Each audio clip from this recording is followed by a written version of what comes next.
Let's get straight to some breaking news on the rail stoppage and reports of new labour action by CN rail workers. CTV Jeremie Charron is standing by in Ottawa with the latest. Jeremy, what are you learning? Well, actually, we're learning now there are reports that Teamsters has sent a letter to CN Rail notifying them that they will be withdrawing services on Monday. So this is a continuation of what we heard yesterday, or heard today, about a meeting yesterday between Teamsters, the railways, and as well as the Relations Board. That they intended, Teamsters, the union, intended to challenge the constitutionality of McKinnon's direction. Now we're hearing that a letter has been sent to CN and that they plan to withdraw their services on Monday, taking further action in these ongoing negotiations. This all comes, of course, following yesterday's announcement by the federal government to step in, asking the Canada Industrial Relations Board to impose binding arbitration, as well as to order the railways to resume operations under the terms of the old collective agreement until a new deal is done. It would appear that Teamsters has been frustrated by this move by the federal government trying to step in and is trying to fight this decision. Clearly, as we've heard, they have plans, and they've told CPKC they have plans to challenge the constitutionality of the deal. And now the latest, Akshay, we're hearing that they plan to withdraw services, and they've notified CN that they'll be doing so on Monday. So just for the benefit of our viewers, once again, Jeremy, to spell it out further, we're trying to say that CPKC was anyways looking at a lockout, so the workers never returned in the first place, despite that binding arbitration by the government. CN was to start with workers getting back, and trains were supposed to be rolling today or perhaps tomorrow because it's a complex network. But now we are learning once again CN workers will be withdrawn from services on Monday. So come Monday, does that mean we're back to square one, how it all was yesterday?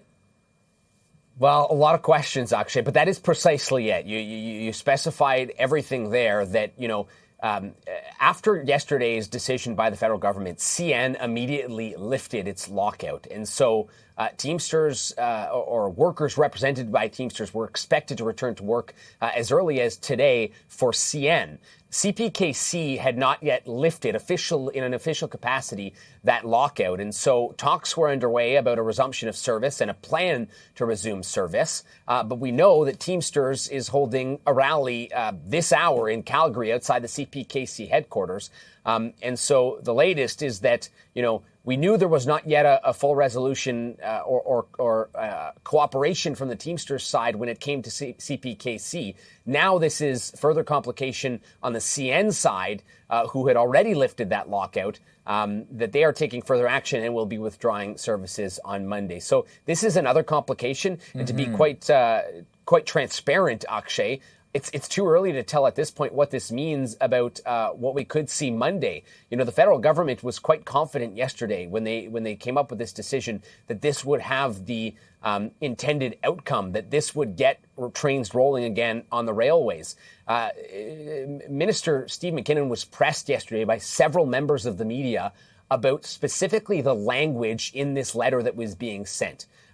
We did not get to see the specific language, but the reason that members of the media were pressing the minister on this is because the language the last time the federal government did this with the WestJet strike, the language is what got the federal government in trouble and is what allowed a strike to go on regardless of that order for binding arbitration. So the language in this order is very important, and how that language is interpreted is ultimately what determines whether or not, a union or the employer can take further action in terms of a strike or a lockout and try and circumvent the order.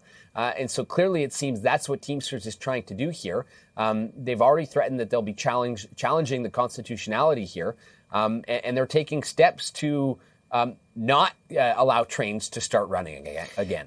So just to also understand further in terms of the process, Jeremy, if you have a clue of where this goes from here, we understand that they want to challenge the constitutionality of the binding arbitration, which means this will further go to a particular board. So come to think of it, the entire process in itself just seems and sounds extremely long and painstaking, and we have a weekend coming up. We don't know how that's going to factor into things.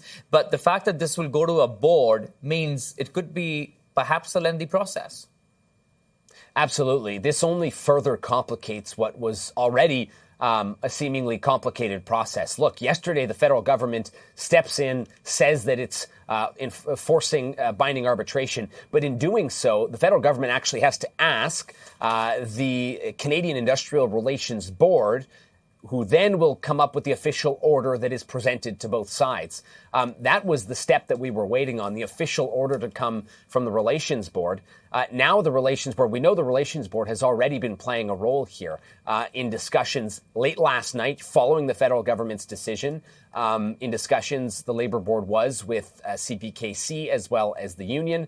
And now, presumably, the Relations Board will play a role in what happens next if Teamsters does decide to move forward with strike action in determining whether or not it will be a legal strike in the eyes of the federal government, in the eyes of the courts. This could get significantly more complicated, Akshay. Yeah, for sure. And of course, we know you're keeping a close eye on all those developments. For now, CTV Jeremie Charron in Ottawa, thank you for that breaking news update coming in on this rail stoppage.